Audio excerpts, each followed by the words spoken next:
Okay, perfect. Welcome everyone. Before we begin, I'd like to remind everyone that by attending this seminar, you're agreeing to abide by the Code of Conduct, which you can find in full on the Geoscience in Context website. We're committed to maintaining a harassment-free environment, and racist, misogynist, homophobic, transphobic, ableist or other discriminatory language will not be tolerated. We ask that you don't record the seminar or discussion. The seminar is being live streamed, as I've just shown, on Facebook, and will be available afterwards on the department YouTube channel, and the discussion will be kept within the call to enable an open conversation. In the context of this seminar, I'd also particularly like to remind everyone of their commitment to listen actively and to commit to learning. So without further ado, I'm very excited today to welcome Dr. Ali Meghji, lecturer in social inequality in the Department of Sociology here in Cambridge. Dr. Meghji's research interests are in critical race theory, decolonial thought, and the synergies between them. He's been a leading proponent of the move to decolonize sociology, with a forthcoming book on the subject to be published in December this year. When the Decolonize the Curriculum movement started in the early 2010s, the focus was primarily on arts, humanities, and social sciences, with little discussion of what such decolonization would mean or look like for the physical and natural sciences. I hope that in the course of the Geoscience in Context talks that we've been having over the summer, discussing decolonization of our museum and the importance of multiple narratives in volcanic history, many of you have realised the importance of questioning our own curricula, research and theories of knowledge, and the ways in which these might propagate social injustice. Like sociology, geology as an academic discipline is deeply rooted in colonial and racist histories. Many of Dr. Meghji's research questions, such as how come so much data come from the global south and yet all the seminal theories we are taught come from the global north, are as applicable to geology as they are to his own field of sociology. We're very lucky, therefore, to have Dr. Meghji with us today to share his perspectives on decolonizing the curriculum, lessons from sociology. Ali, over to you. Thanks so much for that introduction, and thanks so much for having me speak in this. I don't know anything about geoscience, so hopefully I'll learn something from all of you as well. So I'm just going to share my screen. Actually, can I share my screen? Yeah, I'm just going to share my screen so that you can see this PowerPoint at the same time. I should know how to do this by now. Okay.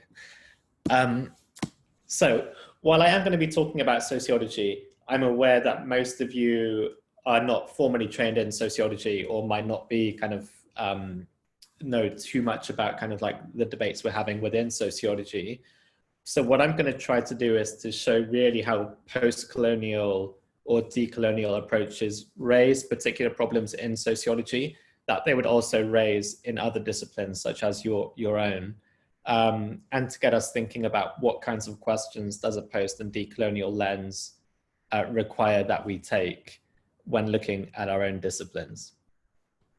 And one of the contexts for this talk then as well is this kind of not necessarily misunderstanding, but kind of slightly incomplete or slightly confused understanding of what decolonizing a discipline might look like. Because in lots of debates and lots of movements, we kind of think that decolonizing the curriculum is really about kind of just changing who's represented on the course. So maybe representing more Black authors, more authors from Asia or whatever onto our reading lists. Whereas really the problem of decolonizing and the decolonial option transcends just the issue of kind of representation and race. And it really takes target at the whole logic and history of the discipline as a whole. So that's also what I'm going to be focusing on in this talk. So, you know, I mentioned history, and history is important because when you look at a discipline like sociology, it emerged at the end of the 19th century formally. That's when you get the first PhDs being awarded in sociology, and it's when you get the first departments of sociology being created.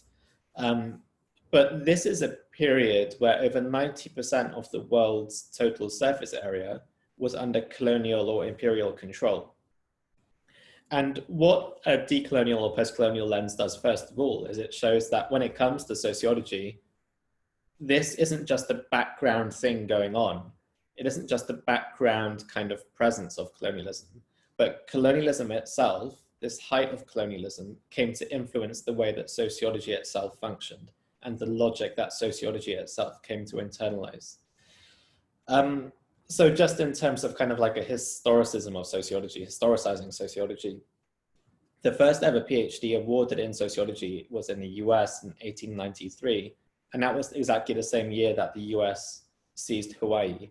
The first sociology department set up in the UK in 1904 at the LSE. That was also the same year that we see the first genocide of the 20th century in present-day Congo, led by the Germans. And also it's quite interesting because people involved in that genocide were later involved in the Holocaust as well. So there's this link between colonial history and the history of the Holocaust, which we can also think about through a kind of decolonial lens. And then in Europe, the first sociology department was set up in 1895 in Bordeaux. This was also the same year that French West Africa was founded. So the point here is that sociology came to adopt a particular way of seeing the world that was radically influenced by this background of colonialism. And in the book, which is coming out in December, the way I kind of approached that is to then look at kind of 4 different ways that these sociologists of this late 19th century, early 20th century came to reproduce these colonial ways of thinking and colonial knowledge production in general.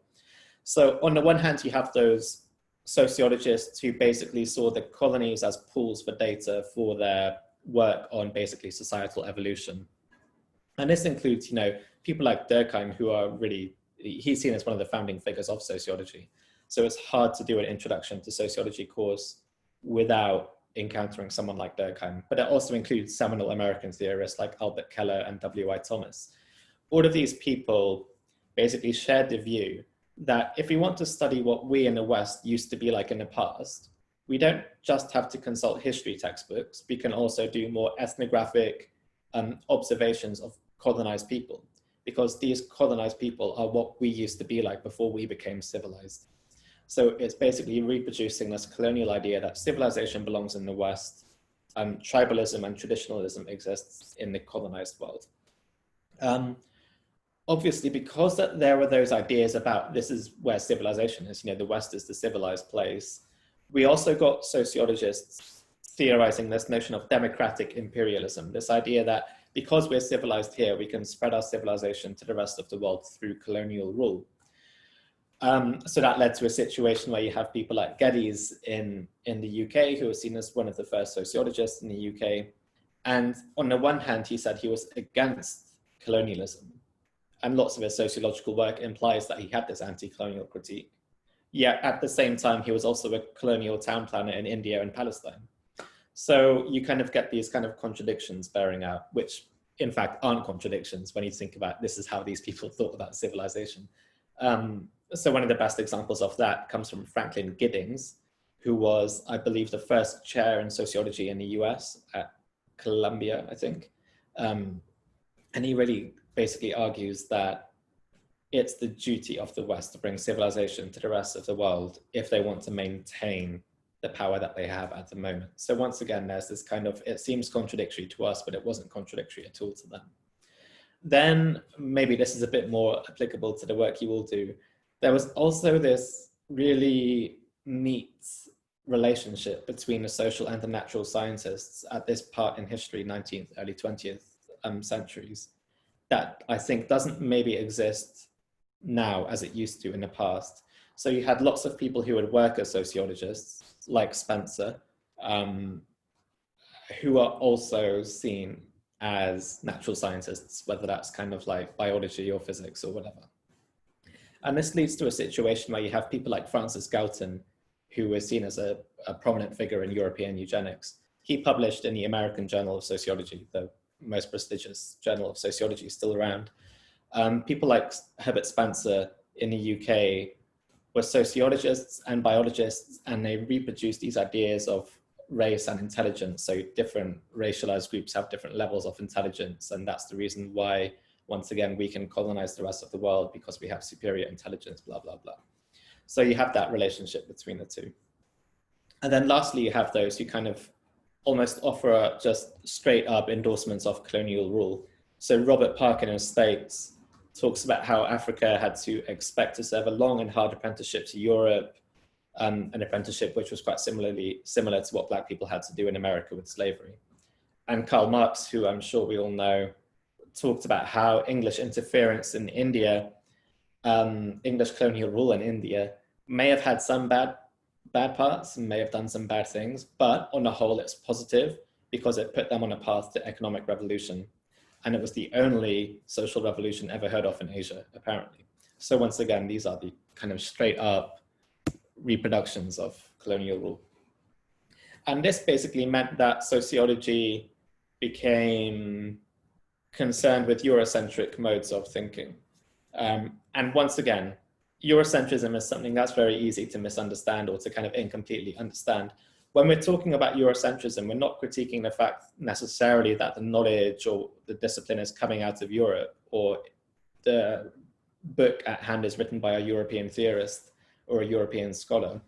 Eurocentrism is, as Aditas and Senior write, a particular position, it's a perspective, it's a way of seeing and a way of not seeing that's rooted in particular claims and assumptions. It's more of a conceptual scheme rather than kind of like an essential geopolitical identity. So one way I find it really useful to think about bifurcation is, one way I find it really useful to think about Eurocentrism as a logic, as a conceptual scheme, is through this concept of bifurcation. And this bifurcation is basically referring to how we can often study the West outside of its global interlinkages with the rest of the world, and think that by just studying the West, we can generate universal theories that supposedly work everywhere and anywhere, even if stuff that's happening in the rest of the world really would seem to counter this universal theory. So I'll show you how that plays out in sociology. Another prominent social theorist that I'm sure many of you also know is Michel Foucault. And Michel Foucault is a really interesting case because he actually does engage with decolonial work when he goes to Tunisia and gets involved in anti-imperial protests there. But his account of what he called disciplinary power is a perfect example of a Eurocentric form of bifurcation. So Foucault argues that around the time of modernity, around the time of kind of going into industrialization and so on, we get a shift in how power works in Western Europe. And instead of having what he called the spectacle of the scaffold, where criminals would be publicly executed to basically make sure no one else does any crimes, we move to this kind of model of the prison where people are put under surveillance, and you kind of change your actions due to surveillance rather than due to the threat of public execution. And the criminals therefore kind of become hidden away into these secret places of society. And people like Raymond Connell and Julian Go and so on, these theorists point out, why is Foucault bifurcating what's happening at this time in Western Europe with what these same Western European countries were doing in their colonies? Because it may have been in France that we stopped doing public executions, but in Algeria, France was still doing public executions in their colonies. In Britain, we may have stopped doing those public executions, but in India, public executions and public acts of power were one of the primary ways that they reproduced colonial rule. So why is it that Foucault bifurcates between the West and the rest? And the fact of the matter is that when it comes to that theory of disciplinary power, he never provides any justification. So what happens, therefore, is that, as Julian Go says, it seems as if his theory arbitrarily cuts Europe off from its colonies, as if imperial and colonial history is not also Europe's history. And that's something that we'll come back to at the very end of this talk when we talk about how colonial history becomes bifurcated from European history. Okay, so if that's like really, really, really broadly kind of what a Eurocentric sociology or what Eurocentric thinking looks like, we can just kind of focus really quickly on what a decolonial or decolonized challenge to those ways of thinking would be. So once again, I might use examples from sociology, but I think very much this example of Eurocentrism, bifurcation versus decoloniality is kind of like a blueprint that we can use across multiple disciplines. So whereas Eurocentric ways of thinking tend to have bifurcated forms of thinking, decolonial thought tends to promote linkages, what we might call relational analysis in sociology. It challenges Orientalism. It challenges this idea that those outside of the West are less civilized or are exoticized, and instead values viewpoints coming from the South.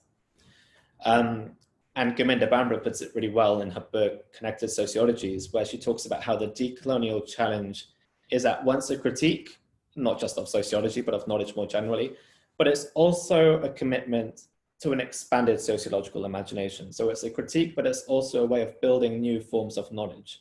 It's not just anti, it's also pro, if that makes sense. So when I talk about linkages, when I talk about relational analysis, for me, I'm looking at basically three different types of linkages that the decolonial challenge often brings, that decolonized knowledge often produces. So on the one hand, you can have, and of course, sometimes three of these do overlap substantially, as we'll come on to in our last two slides. So firstly, we have these kind of conceptual linkages, and that's when we take two concepts that we might seem to think are disparate or kind of very disconnected and show how they are in fact basically co-constitutive.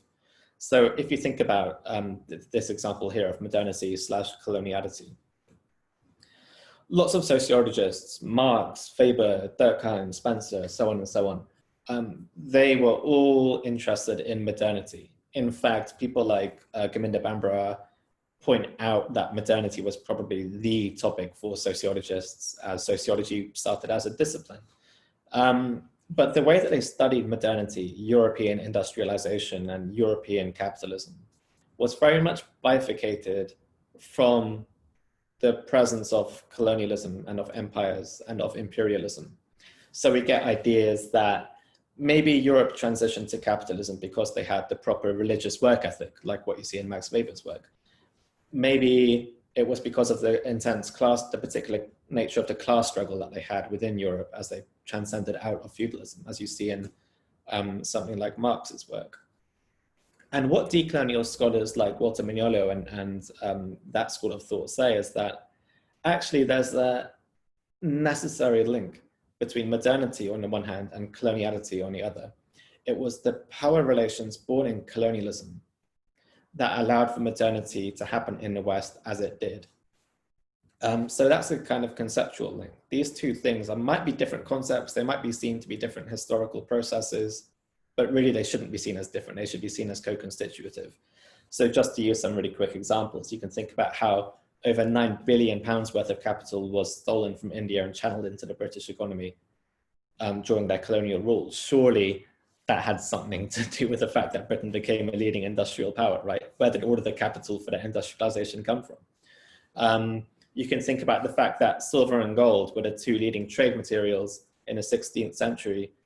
And before Spain colonized Latin America, China and India had lots of silver and gold. But once Spain and Portugal colonized Latin America, they then had lots of silver and gold, which made them very rich countries.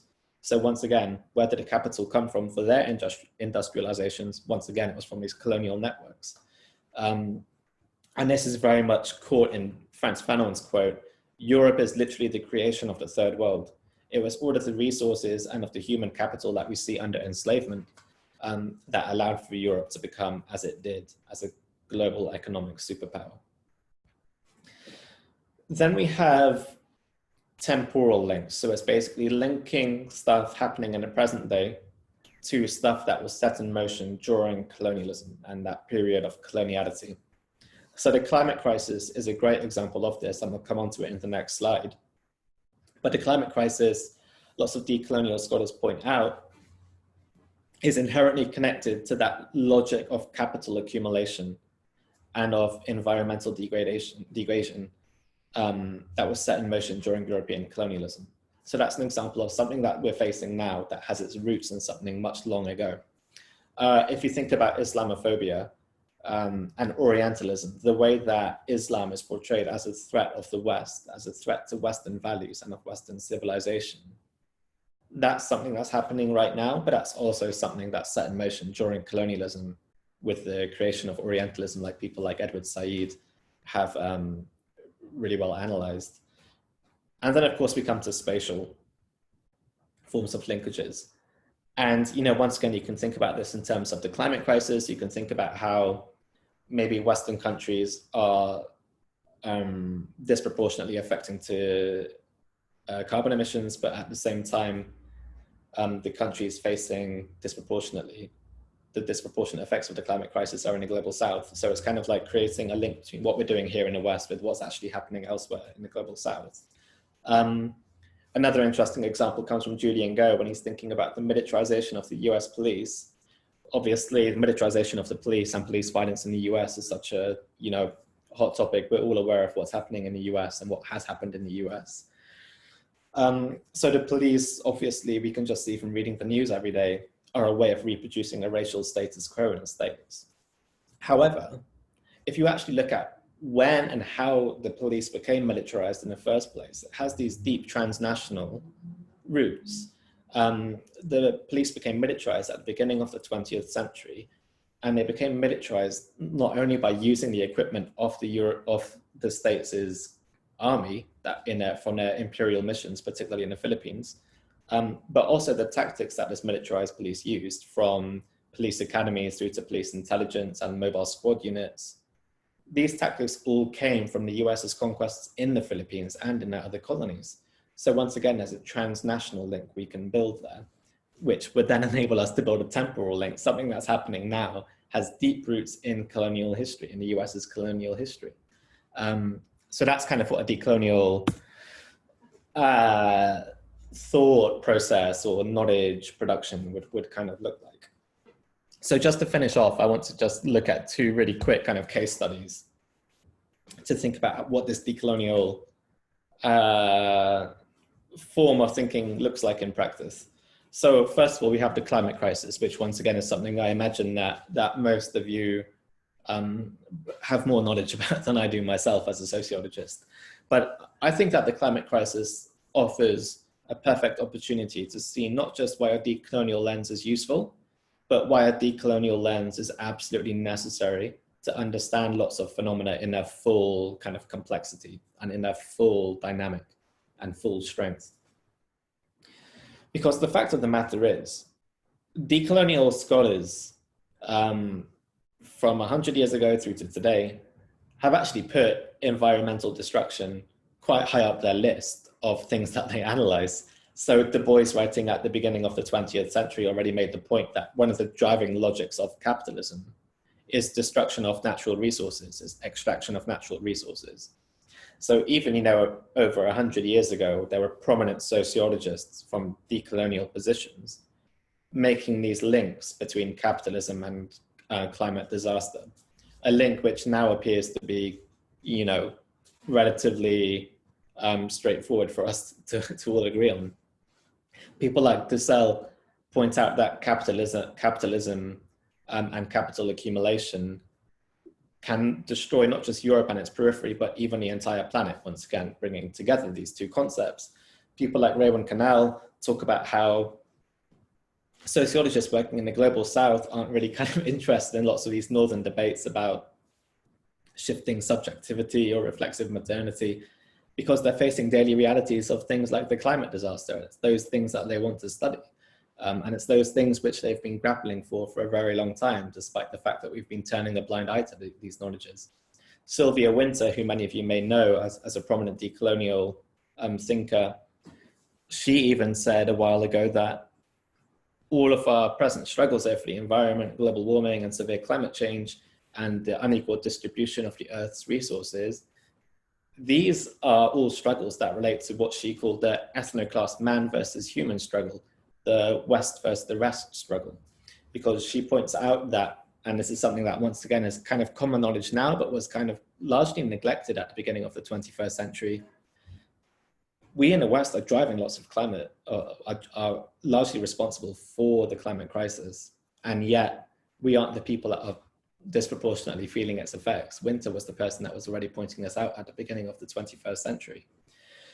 And if you think once again about how decolonial thought is about building links transnationally and historically and conceptually, we can also think about how we in the West have also been responding to the climate crisis, and the way that we tend to respond by focusing on individual actions rather than systemic change.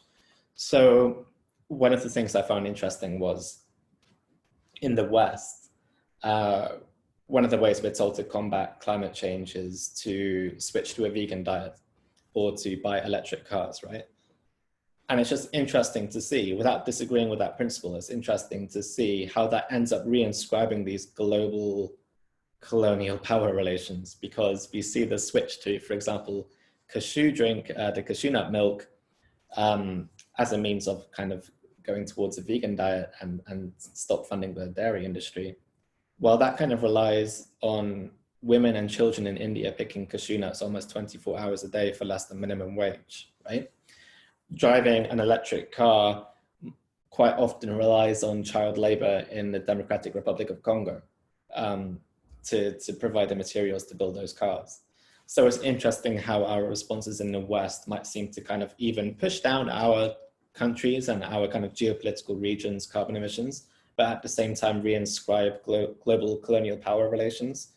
And that's why the decolonial lens is so important, because it shows us that when we're thinking about issues that are global in scope, we can't ever really tackle them with issues that are kind of nationally myopic or that are not paying attention to the global dimensions of these problems. And that just kind of brings me to the final point about the climate crisis, is that Western social thought has tended to have this really strong binary between humans on the one hand and nature on the other. And even kind of Western social theorists that have been critical of that binary. So people like Adorno and Horkheimer and the critical theory paradigm, where they criticize how humans have, are preoccupied with trying to dominate and control nature and how that led to the horrors of the Holocaust and so on. Even they still reproduce this idea that humans and nature are basically different things, even though they criticize the relationship between the two. And it's interesting because if you look outside of the West, and it comes back to this point I was saying about valuing knowledge systems and certain subjectivities, if you look outside of the West, so many different traditions, whether that be from Hinduism, Shia Islam, indigenous methodologies, and so on, the binary between humans and nature isn't as clear cut. It's extremely blurry, if not completely interrelated. In Hawaii, aloha, the greeting aloha, we share breath, or breath is present, is literally a way of making sure that every time you greet another human, you're also calling in the presence of nature and the fact that humans are humans in virtue of their relationship with nature. So this is also interesting because it shows how some people might say, I say myself, are we in the West even well positioned to be kind of thinking about the climate crisis when we're still so set on this idea that humans are actually outside of nature or are different to nature, as compared to other traditions where there is a duty to protect nature because you are yourself part of nature, just as nature is a part of you. So that's one kind of hopefully useful way for us to be thinking about the climate crisis through decolonial lens. And just to conclude the talk on this, another way that I found it useful to use decolonial thought in practice is with this topic of nationalism. And you can talk about this outside of Britain, but I'm just using Britain as a kind of, because maybe we're all a bit more familiar with it. Stuart Hall has this really nice quote about being the sugar at the bottom of the English cup of tea. And, Stuart Hall came from Jamaica to the UK. So he's kind of this post-colonial intellectual.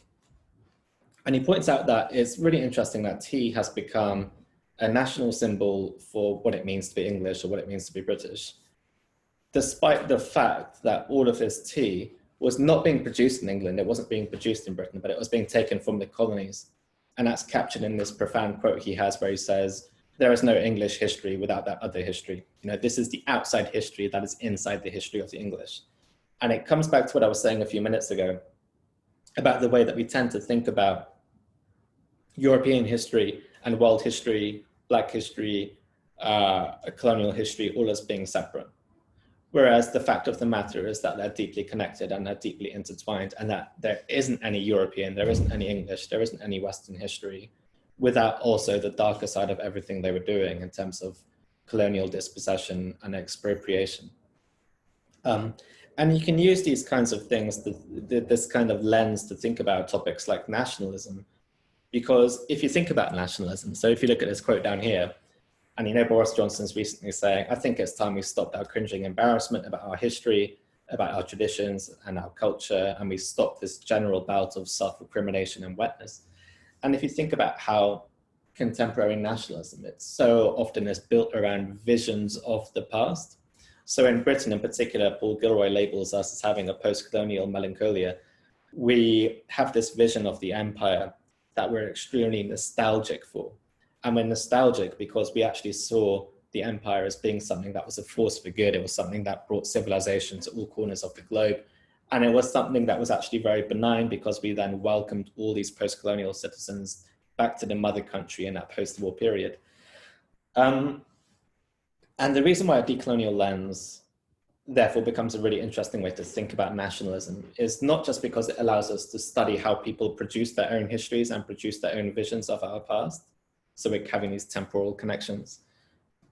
But it also allows us to shed light on those histories, the histories of colonial dispossession, the histories of colonial expropriation, the histories of enslavement that get erased through these dominant productions of our histories to begin with.